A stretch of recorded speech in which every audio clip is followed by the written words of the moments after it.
Primer libro de Reyes, capítulo 16, los últimos versículos, los versículos 29 al 33, y luego nos pasamos al capítulo 17 para leer los primeros versículos de ahí.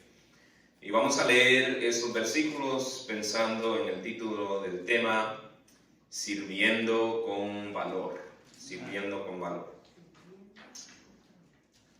Comenzó a reinar Acab, hijo de Omri, sobre Israel el año 38 de Asa, rey de Judá. Y reinó Acab, hijo de Omri, sobre Israel en Samaria 22 años.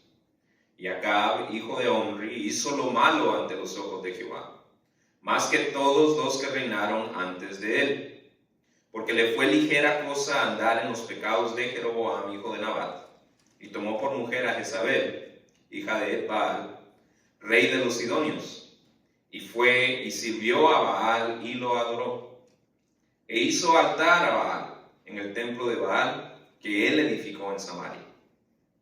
Hizo también Acab una imagen de acera, haciendo así Acab más que todos los reyes de Israel que reinaron antes de él, para provocar la ira de Jehová, Dios de Israel. En su tiempo, y él de Betel reedificó a Jericó, a precio de la vida de Abiram, su primogénito, echó el cimiento, y a precio de la vida de Segub, su hijo menor, puso sus puertas, conforme a la palabra que Jehová había hablado por Josué, hijo de Nun.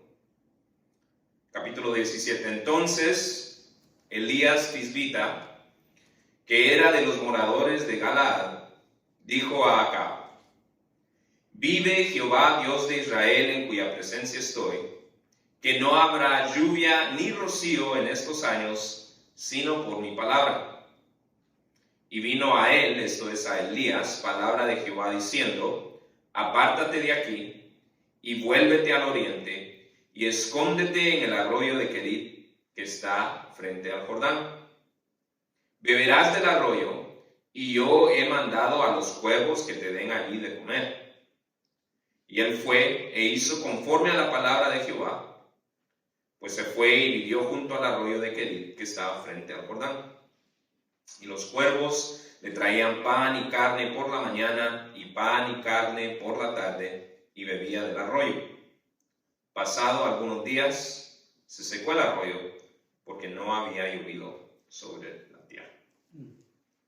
Para nuestra reflexión bíblica de hoy, comenzaremos una nueva serie de estudios cuyo enfoque es la manera en que Dios nos llama a vivir fuera de nuestra zona de comodidad. Puede ser que solamente escuchar el enfoque central de nuestra nueva serie de estudios nos cause un poco de incomodidad. Es decir, ¿qué es esto de que Dios nos llama a vivir fuera de nuestra zona de comodidad? ¿No desea Dios lo mejor para nosotros? ¿Cómo es que un Dios de amor puede llamarnos a nosotros a la incomodidad? Sin embargo, la verdad es simple. Lo que es cómodo no es siempre lo mejor. Un chequeo médico, por ejemplo, puede ser momentáneamente incómodo. Sin embargo, el resultado del mismo también puede proveer información necesaria para evitar una condición grave o tal vez mortal, haciendo de esa incomodidad momentánea algo últimamente bueno. Para no irles muy lejos, Juanito ya empezó a perder dientes.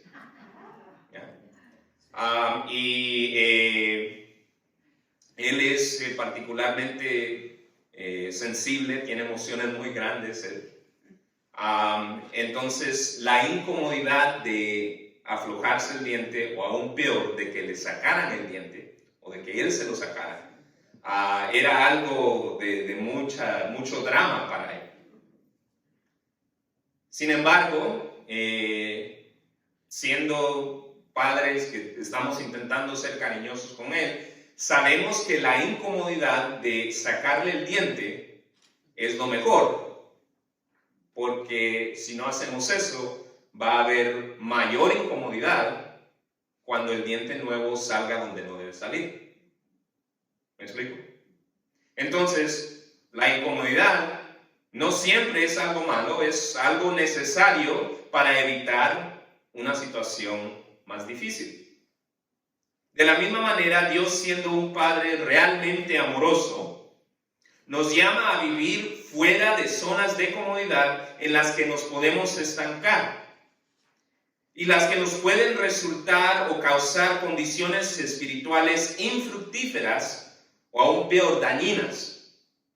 Es por esta razón que vimos en nuestra serie de estudios pasados lo que razonablemente podríamos resumir como varios llamados de Dios a sus iglesias a vivir fuera de sus zonas de comodidad.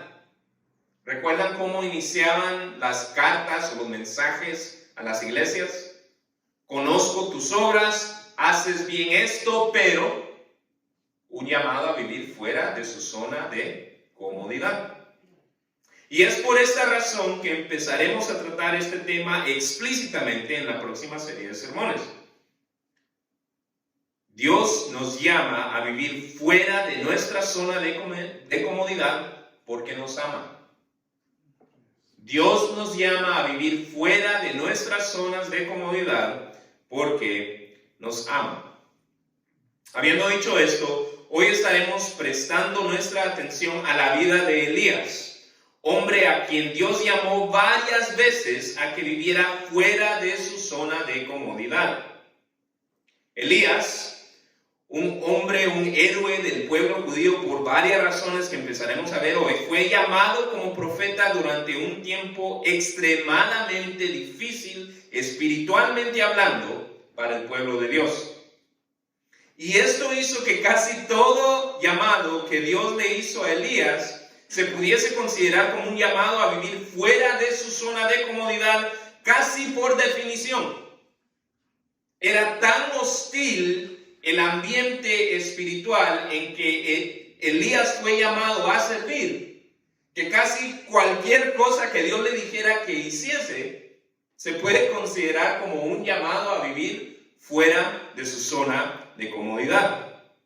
Sin embargo, en la serie de estudios que comenzaremos hoy, nos enfocaremos en algunos episodios específicos de la vida de Elías en particular, para ver la manera en la que estos nos muestran cómo Dios nos está llamando a nosotros a vivir fuera de nuestra zona de comodidad, como lo hizo con Elías. Partiendo de ahí, vamos a ver que el pasaje de hoy nos expone que Dios nos llama a vivir fuera de nuestra zona de comodidad al llamarnos a servir con valor, como Elías. La primera manera en que Dios nos llama a vivir fuera de nuestra zona de comodidad es al llamarnos a servir con valor, como Elías. ¿Pero qué significa esto de servir con valor? Bueno, en el caso de Elías, vemos que el pasaje de hoy nos sugiere que servir con valor significa, en primer lugar, comunicar el mensaje de Dios en ambientes hostiles. ¿Qué significa servir con valor? Significa comunicar el mensaje de Dios en ambientes hostiles. En los versículos 29 al 33 del capítulo 16 y en el versículo 1 del capítulo 17, vemos que Elías comunicó el mensaje de Dios en medio de un ambiente espiritual sumamente hostil. Vayamos al texto, versículo 19 del capítulo 16. Comenzó a reinar Acab, hijo de Omri, sobre Israel, el año 38 de Asa, rey de Judá. Ya esa frase nos puede causar un poco de confusión. ¿Qué está sucediendo aquí? ¿Por qué dice tanto Israel como Judá? Pero esto es porque el reino se había separado. Había habido un levantamiento político, por ponerlo de alguna manera, que había resultado en que se separaran las 10 tribus del norte de la tribu de Judá. Entonces habían dos reinos llenos de israelitas. El reino del norte, al cual le decían el reino de Israel, porque tenía las 10 tribus. Y el reino del sur, que le decían el reino de Judá, que era poblado únicamente por la tribu de Judá. Entonces tenemos estos dos reinos, cada uno con sus propios reyes. Los reyes de Judá, los reyes de lo que le llamaban Israel. Entonces aquí se nos dice, comenzó a reinar Acab, hijo de Omri sobre Israel, el año 38 de Asa, rey de Judá. Entonces, en ese tiempo, Asa es el rey de Judá, mientras que Acab es el rey de lo que llamaban Israel. ¿Estamos claros ahí? Ok, continúa el texto. Y reinó Acab, hijo de Omri, sobre Israel en Samaria 22 años. Y Acab, hijo de Omri, hizo lo malo ante los ojos de Jehová, más que todos los que reinaron antes de él, porque le fue ligera cosa andar en los pecados de Jeroboam, hijo de Nabat, y tomó por mujer a Jezabel, hija de Baal, rey de los Sidonios, y fue y sirvió a Baal y lo adoró. Aquí ya se nos está describiendo el carácter hostil espiritualmente hablando de el reino de Israel en ese entonces. Se nos dice que para Acab fue ligera cosa andar en los pecados de Jeroboam. Jeroboam fue parte de este levantamiento que causó la división del reino. La última vez que el reino había estado unido fue bajo Salomón, y después de Salomón se divide el reino. Y lo que hizo Jeroboam, los pecados de Jeroboam, engañó, por ponerlo de alguna manera, al pueblo de Israel, al decirles, vamos a alabar a Jehová, pero lo vamos a hacer a través de adorar estos ídolos. Y era una tendencia que ya conocemos que Israel tenía, porque el ídolo que los hizo que adoraran era el ídolo de un becerro o un toro. ¿Les suena conocida esa tendencia? Es exactamente lo que sucedió con Aarón. ¿Ya? Pero Jeroboam les dice, vamos a alabar a Jehová, pero lo vamos a hacer rindiéndole culto a estos toros, a estos becerros. Sin embargo, dice que a Acab le fue ligera cosa, versículo 31, porque le fue ligera cosa andar en los pecados de Jeroboam, hijo de Nabat. Y lo sabemos, dice, porque tomó por mujer a Jezabel, hija de Baal, rey de los Sidonios. Y aquí está hablando de Acab. Y Acab fue y sirvió a Baal y lo adoró. Entonces Jeroboam no se andaba con cosas de que vamos a alabar a Jehová por medio de estos ídolos. Él simple y sencillamente rindió culto a Baal. Y promovió el culto a Baal en el reino de Israel. Continúa versículo 32. Lea conmigo la primera frase, es de bastante. E hizo altar a Baal. ¿Dónde? En el templo de Baal que él edificó en Samaria. Samaria era la capital del reino de Israel. Entonces vemos a Acab intencionalmente rindiendo culto no a Jehová. ¿Me explico? Entonces no era una confusión no era torcer el culto a Jehová, era simplemente, no, aquí le rendimos culto a alguien más, aquí le rendimos culto a Baal. Continúa, versículo 33, hizo también Acab una imagen de acera, haciendo así Acab más que todos los reyes de Israel que reinaron antes que él, para provocar la ira de Jehová, Dios de Israel. Acera, en esta mitología, era la madre de Baal. Entonces, Acab decía, bueno, vamos a adorar. Él se estaba echando de lleno al culto a Baal. Vamos a adorar a Baal, vamos a rendirle culto a la madre de Baal. ¿Ya? Ahora, esto tal vez nos puede parecer, tal vez no, un poco incivilizado o no aplicable a la modernidad. ¿verdad? Claro, aquí, ¿cómo es que se le van a rendir culto aquí en los Estados Unidos a una imagen o algo así? Algunas personas, su pensamiento va a algunas imágenes a las cuales la gente reza, pero aparte de eso, ¿qué tiene que ver esto de los ídolos con lo que se vive aquí en los Estados Unidos? Pero la idolatría simple y sencillamente se define como darle a algo más el lugar, el trono que le corresponde a Dios en tu corazón. Baal era el dios de la fecundidad, de la fertilidad, de la prosperidad. Era un dios de la lluvia para ellos, era el que controlaba la lluvia. Entonces, en el pensamiento de aquellos que adoraban a Baal, al adorar a Baal, lo que estaban adorando era la prosperidad. ¿No le parece conocido el adorar la prosperidad? ¿No es eso lo que cada político le predica al pueblo antes de lanzarse? La prosperidad. Sí, en los Estados Unidos le rendimos culto a la prosperidad. Ese es Baal en los Estados Unidos. ¿Quiénes son los héroes de los niños? La gente que es monetariamente próspera. ¿Quiénes son los héroes aún no digamos de los niños, pero de la gente adulta? La gente que estamos adorando a Baal en los Estados Unidos, solo que no le decimos Baal, lo llamamos prosperidad.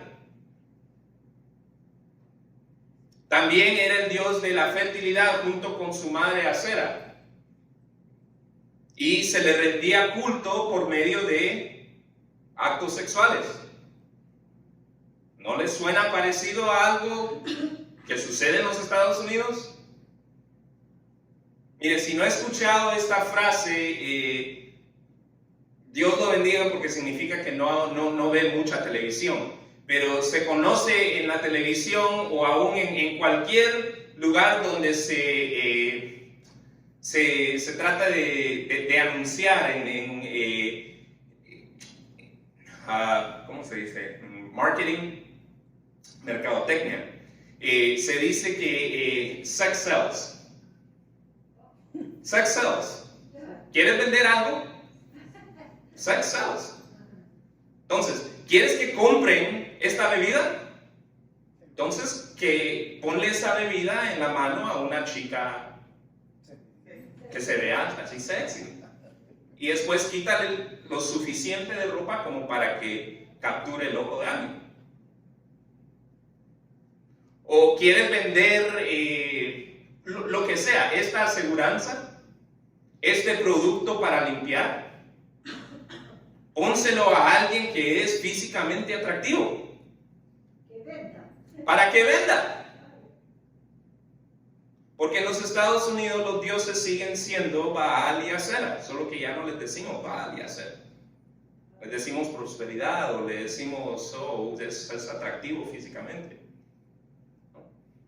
Entonces, esto tiene aplicación al ambiente que se vive acá.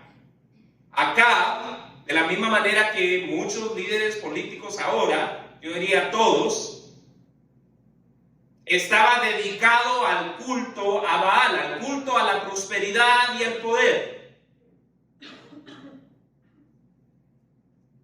Y lo había rendido culto a Baal de manera consciente. Había decidido, no, aquí no vamos a perder el tiempo rindiéndole culto a Jehová. Aquí le rendimos culto a Baal. En los Estados Unidos no perdemos tiempo dándole prioridad a las cosas de Dios. Aquí hay que pensar cómo podemos sacar más dólares.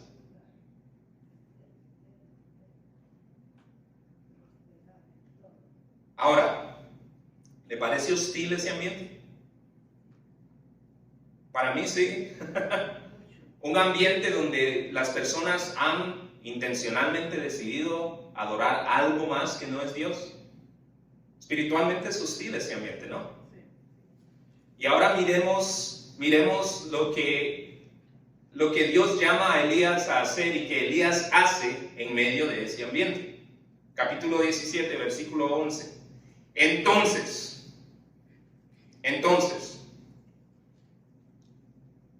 es importante, entonces, en ese momento, ¿cuándo? Cuando se le rendía culto a Baal, cuando se le rendía culto a Acera, en medio de ese ambiente, entonces, Elías Tisbita, que era de los moradores de Galaad, ¿qué dice? Dijo a Acab, el que había decidido no voy a rendirle culto a Jehová, el que había decidido yo voy a dedicar mi vida al poder y a la prosperidad representada por Baal. Dice, vive ¿quién? Jehová.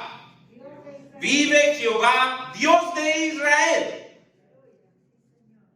en cuya presencia estoy, que no habrá lluvia ni rocío en estos años, sino por mi palabra.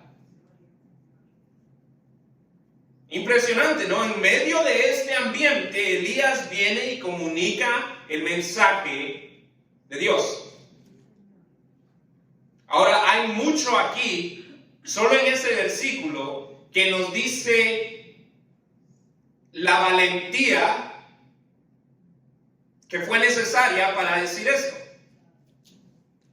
Empezando con que el nombre de Elías significa el Dios Ias, es decir, Dios, mi Dios es Jehová. Eliahu, el Dios, y el pronombre mío, Ya, Jehová. Entonces él al presentarse, él estaba, ya estaba confrontando las prácticas de Acab.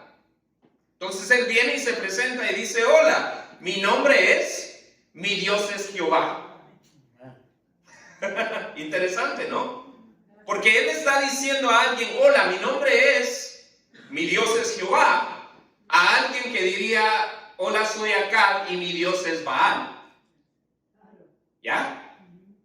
Entonces, requería valor lo que Elías iba a hacer.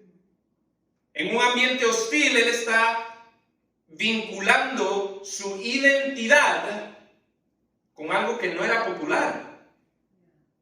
Y continúa diciendo, vive Jehová, ¿y qué dice? Dios de Israel. Contradiciendo ahí lo que el ambiente político estaba diciendo. Porque la religión política en ese entonces era el culto a Baal. Entonces, de acuerdo a Acab, ¿quién era el Dios de Israel? Era Baal. Pero Elías dice, no, hola, mi nombre es, mi Dios es Jehová, Dios de Israel. El Dios de Israel no es Baal. Él estaba diciendo, el Dios de los Estados Unidos no debe ser Baal. Interesante, ¿eh? Requiere valor, ¿no? Dice, vive Jehová Dios de Israel, en cuya presencia estoy. Y después termina confrontando el pensamiento de Acab. Dice que no habrá lluvia ni rocío en estos años, sino por mi palabra. A ver, les voy a hacer una prueba a ver si captaron. ¿De qué era Baal el Dios? De la prosperidad, de la fertilidad. ¿Y qué controlaba? ¿Qué elemento natural o físico controlaba? La lluvia. La lluvia y el trueno. Porque la lluvia y el trueno era lo que rendía la prosperidad. Porque cuando llueve, exacto, cuando llueve crece la cosecha. ¿Ya? Entonces para ellos Baal era el dios de la lluvia, el dios de la prosperidad, el dios del trueno, el dios del poder. ¿Ya? Pero ¿qué está diciendo Elías? Vive Jehová, Dios de Israel, en cuya presencia estoy, que no habrá lluvia ni rocío en estos años, sino por mi palabra. Lo que estaba diciendo Elías era: hola, mi Dios es Jehová, Dios es el verdadero Dios sobre Israel, y para comprobártelo, Dios va a tomar el control de este elemento que tú dices pertenece a Baal. Interesante, ¿ah? Ahora, para nosotros es interesante, pero si nos ponemos en los zapatos de Elías, es aterrador presentarse en dicho ambiente para decirles: todo lo que ustedes piensan está de cabeza. Tú piensas que Baal es el Dios de Israel, eso está al revés, no es así. Y tú piensas que Baal controla la prosperidad, eso está al revés, no es así. Interesante, ¿ah? Requiere mucho valor. Así que, ¿cómo mostramos servicio con valor? Lo mostramos al presentar, al comunicar el mensaje de Dios en ambientes hostiles. Ahora, interesantemente, la presentación del mensaje de Elías fue sumamente sencillo. ¿Capta eso? No vemos uso de palabras como prorrumpió. No dice Elías vino y prorrumpió. Dice: vive Jehová, Dios de Israel. No dice que vino así a prorrumpir. No usa palabras ni siquiera como declaró, o palabras más esperadas como proclamó o anunció. ¿Qué es la palabra que usa para decirnos cómo comunicó el mensaje de Elías? Entonces Elías tisbita, versículo 1, que era de los moradores de Galaad. ¿Qué dice? Dijo. Qué sencillo, ¿no? Solo dijo. La palabra para demostrar cómo Elías llevó el mensaje en este ambiente tan hostil es un simple dijo.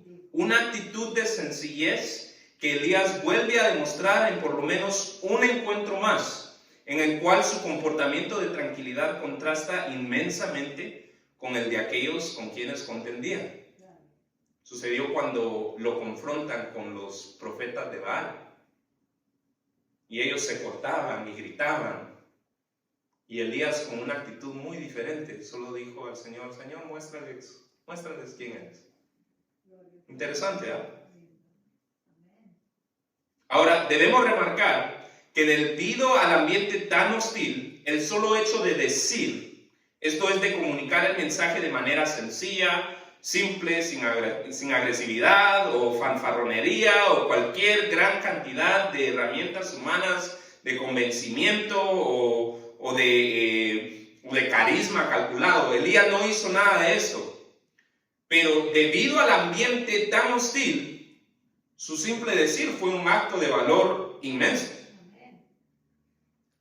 Tal vez es por esta razón que la ausencia de un gran gesto para comunicar el mensaje de Dios resalta tanto, puesto que nos hace saber que Elías estaba, escúchame bien, Elías estaba lo suficientemente confiado en Dios, que no solamente comunicó su mensaje en un ambiente hostil, pero lo hizo sin erróneamente pensar que necesitaría adornar dicho mensaje con todo tipo de afán humano como para procurar que éste fuese de impacto.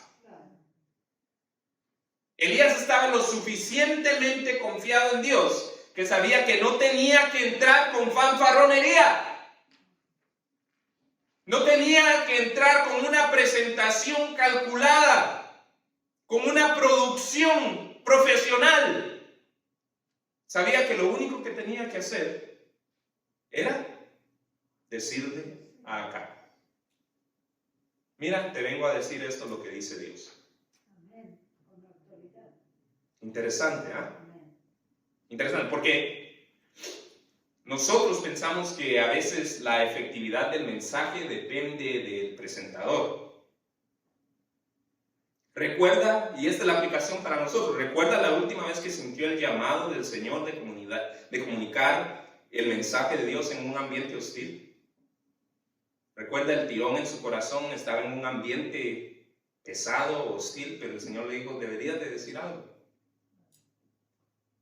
Fuimos detenidos tal vez por temor a la posibilidad de que el mensaje no fuese de impacto, debido a que su presentación no iba a ser lo suficientemente impresionante como para traspasar esa hostilidad.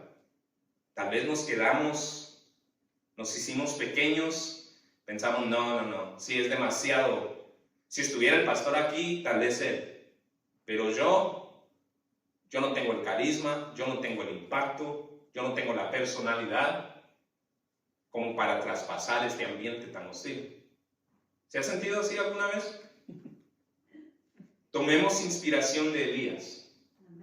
Tomemos inspiración de Elías y pidamos a Dios que su Espíritu obre la fe y paz necesaria en nuestros corazones para que la próxima vez que nos encontremos en una situación parecida, podamos comunicar el mensaje de Dios de manera sencilla, no dejando que el enemigo ate nuestra lengua al confundirnos y al hacernos creer que la efectividad del mensaje de Dios depende de una elocuencia o fanfarronería de la cual nosotros somos incapaces.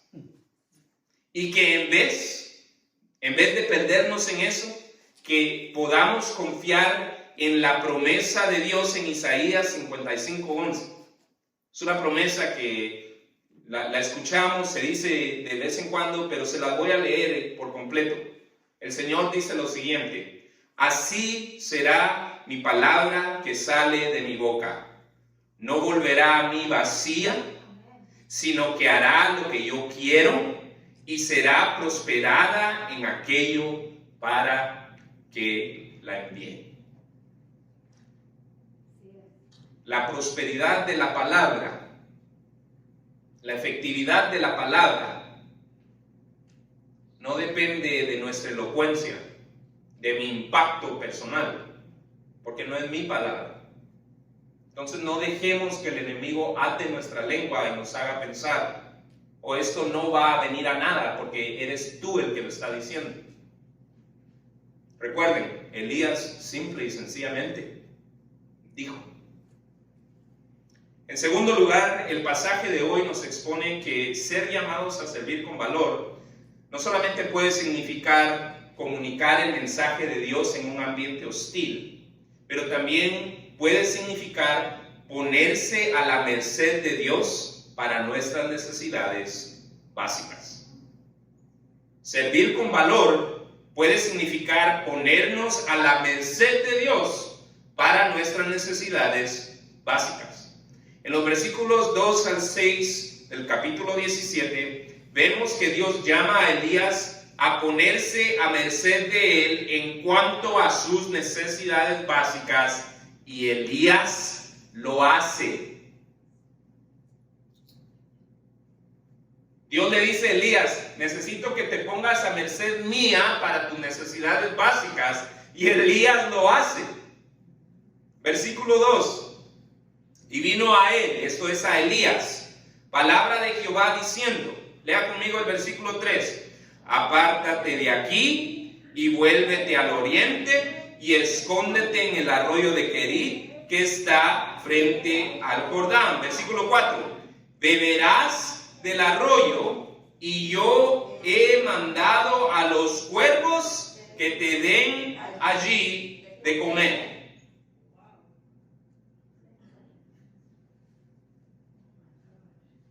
Jehová le da un plan a Elías que requería que Elías pusiera a merced de Dios sus necesidades básicas, las más básicas, como la bebida y la comida. Él le dice: necesito que vayas a este lugar donde vas a beber de este arroyo y donde tu comida va a venir de este lugar. Y lo más impresionante es que Elías lo hace. Versículo 5 dice, y él fue e hizo conforme a la palabra de Jehová, pues se fue y vivió junto al arroyo de Querit, que está frente al Jordán, y los cuervos le traían pan y carne por la mañana, y pan y carne por la tarde, y bebía del arroyo. Pasados algunos días se secó el arroyo porque no había llovido sobre la tierra. Interesantemente, el enfoque de muchos en este pasaje, y no digo que esté mal, pero el enfoque de muchos es la manera en que Dios provee a Elías. Y Dios proveyó a Elías. Amén. Gloria a Dios. Sin embargo, creo que muchas veces se lee de largo las instrucciones de Dios para Elías. Algunas personas leen las instrucciones de Dios para Elías como que si Dios estuviera presentando un plan razonable. Sin embargo, lo que vemos cuando la leemos un poco más detenidamente es que el plan de Dios para llenar las necesidades más básicas de Elías iba contra la intuición. ¿A qué me refiero? Mire, por ejemplo, Dios le dice a Elías que bebería del arroyo de Querit. Sin embargo, la geografía y el mismo texto nos dice que el arroyo de Querit era un arroyo que corría cuando había lluvia. ¿Qué era lo que Elías acababa de anunciar? Que ya no iba a haber lluvia. Entonces Dios le está diciendo, después de que Dios le dijo, necesito que vayas y digas que ya no va a haber lluvia, Dios se voltea a Elías y le dice, bueno, ahora necesito que vayas y bebas de aquel arroyo que solo corre cuando hay lluvia. ¿Me está captando? ¿Cómo hubiera reaccionado usted? ¿Qué? No me acabas de decir, pero ¿cómo? Las cuentas no salen. Señor, aquí va a haber un déficit. ¿Quién va a pagar la cuenta del agua? No está la lluvia para pagar la cuenta del agua. ¿Cómo se va a hacer? Y ahí no para. Mire, dice el Señor en adición que le iba a dar a Elías de comer a través de los cuervos. Que encima de ser pájaros, tal vez no los pájaros favoritos del pueblo de Israel, porque no eran conocidos como limpios, como para comer. Yo creo que nosotros sabemos que estos pájaros, como parte de su dieta preferida, comen cosas que no son comestibles para el ser humano. Y es más, comen cosas, son aves de rapiña, que tal vez le hubieran traído a Elías, porque aquí no le dice Dios que le iban a traer los cuervos. Se lo narra después, ¿no? Después leemos que los cuervos le trajeron carne y pan. ¿Qué clase de carne? Exacto, a eso voy. Porque al principio Jehová simplemente le dice, vas a beber de este arroyo que depende de la lluvia, aunque te acabo de decir que ya no va a haber lluvia. Y también te van a dar de comer los cuervos. Punto. No le dice que le van a dar de comer. ¿Cómo hubiera reaccionado usted? Pues, ¿qué pasó, Señor? Sí, mejor solo el pan, ¿no? Pero si el Señor ni siquiera le había dicho qué le iban a traer los pájaros de comer, ¿qué hubiera estado pensando Elías? ¿Los cuervos? Pero lo único que comen son aves de rapiña. ¿Me van a traer carne que se esté echando a perder? No solamente me puede enfermar eso, pero me deja ritualmente impuro. Se había mandado al pueblo de Israel que no podían tocar animales muertos. Entonces, en el pensamiento judío ya existía esta noción de que, bueno, a eso como que no le entro. ¿Ya? Entonces muchas veces leemos este plan como, wow, qué provisión del Señor, y lo fue. Pero se nos olvida que si empezamos a pensar que Dios le acaba de decir que beba de un arroyo que se iba a secar y que le iban a traer de comer animales que comen cosas que tal vez no le iban a nutrir. Es impresionante que Elías hubiera hecho lo que se le dijo que hiciera. Es impresionante que leemos en el versículo 5 que diga, y él fue e hizo conforme a la palabra de Jehová. A pesar de que estas fueran instrucciones casi descabezadas, ¿no? ¿Cómo va a ser, Señor? Que me van a dar de comer los cuervos. ¿No sabes lo que comen? ¿No los creaste tú? ¿Cómo va a ser, Señor, que voy a beber de este arroyo? ¿No sabes tú que se va a secar? ¿No me acabas de decir que ya no va a llover? Pero aún así, versículo 5, y él, esto es Elías, fue e hizo conforme a la palabra de Jehová. Mucha gente ve la orden de Dios a Abraham de salir de su tierra a una que le sería mostrada como una orden que requirió mucha fe de parte de Abraham, debido a que esta nueva tierra no le había sido aún mostrada. Y es verdad. No obstante, creo que para aquellos que somos inspirados por la fe de Abraham, también puede ser muy inspirador ver que Elías se pone a la merced de Dios para sus necesidades básicas, aún después de escuchar el plan contrario a la intuición que Dios le dice que estaría poniendo en marcha para suplir. Toma mucha fe salir a una tierra aún no conocida, pero ponerse a la merced de un plan que es contrario a la intuición, a la lógica, para satisfacer necesidades básicas, no se queda atrás. No se queda atrás.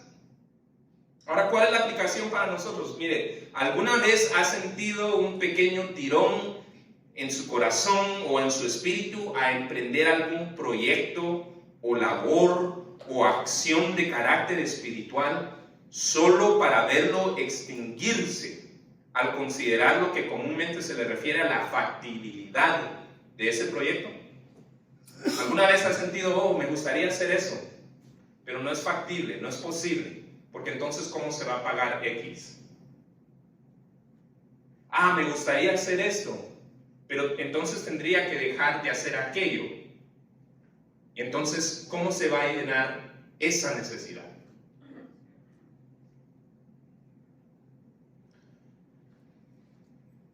¿Cuántos más ministerios de alcance? ¿Cuántas más iglesias plantadas? ¿Cuántas más labores espirituales más estarían activas hoy si más cristianos tuvieran la fe de Elías, de poner a la merced de Dios sus necesidades básicas para servir en alguna labor?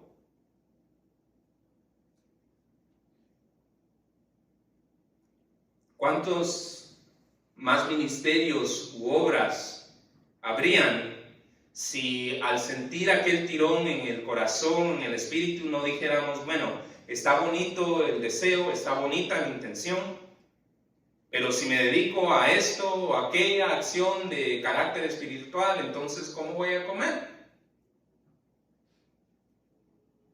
Miren, el botarlo todo es un gran reto. Y mi intención no es ponerle a nadie cargas inalcanzables. Sin embargo, creo que sí es apropiado que seamos exhortados a que permitamos que la fe que Elías demostró en este pasaje nos inspire a ir viendo las maneras en las que, aún de manera gradual, Dios nos está llamando a dedicarnos a proyectos o labores o acciones de carácter espiritual, y que aún de manera gradual vayamos viendo las necesidades básicas que podemos ir dejando a la merced de Él para poder llevar a cabo dichas labores. Y que no nos quedemos en contemplar, sino que emprendamos aquellas labores, por pequeñas que sean, dejando que Dios se tome cargo de aquellas necesidades que por nuestras propias fuerzas tal vez tendríamos que dejar para hacer aquello a lo que Dios nos está llamando. Concluyo con esto. El pasaje de hoy nos demuestra que Dios nos llama fuera de nuestra zona de comodidad, al llamarnos a servir con valor, tanto al comunicar su mensaje en ambientes hostiles, como al emprender labores de carácter espiritual que nos pondrán a la merced de Él para nuestras necesidades básicas. Sin embargo, antes de empezar a servir a Dios con valor, necesitas escuchar el llamado de salir de tu zona de comodidad a través de la salvación, la cual puedes alcanzar al avivar tu espíritu creyendo en el mensaje de Jesús. ¿Cuál era el mensaje de Jesús? ¿Qué es lo que Jesús quiere que tú sepas?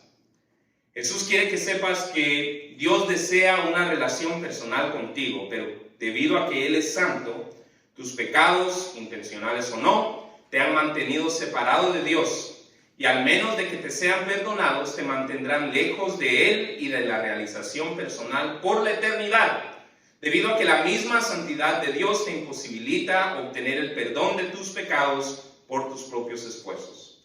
Sin embargo, Dios te ama tanto que envió a su Hijo Jesús, para que si tú crees que Él es el Hijo de Dios que vivió sin pecado, murió y resucitó en pago completo y únicamente satisfactorio por tus pecados.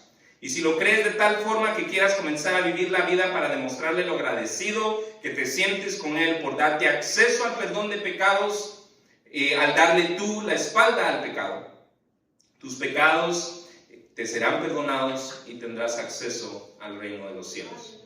Por esta razón, si hoy deseas confesar por primera vez que crees que Jesús es el Hijo de Dios, que vivió sin pecado, murió y resucitó en pago completo y únicamente satisfactorio por tus pecados, y si quieres confesar que lo crees de tal forma que quieres comenzar a vivir la vida para demostrarle lo agradecido que te sientes al darle tú la espalda al pecado, yo te invito a que cierres tus ojos, que ores al Señor confesando tu fe en Jesús y su obra, pidiéndole perdón por tus pecados y dedicando tu vida a Él. Por otra parte, si ya eres un seguidor de Jesús, te invito a que dejes que este pasaje te inspire, que te inspire a hablar sencillamente el mensaje de Dios en ambientes hostiles, recordando que el impacto de la palabra de Dios no depende de tu persona, y que también te inspire a ir tomando aquellas acciones a las cuales tu espíritu te está jalando, llamando, aun si requiere poner a la merced de Dios algunas de aquellas necesidades básicas. Pastor.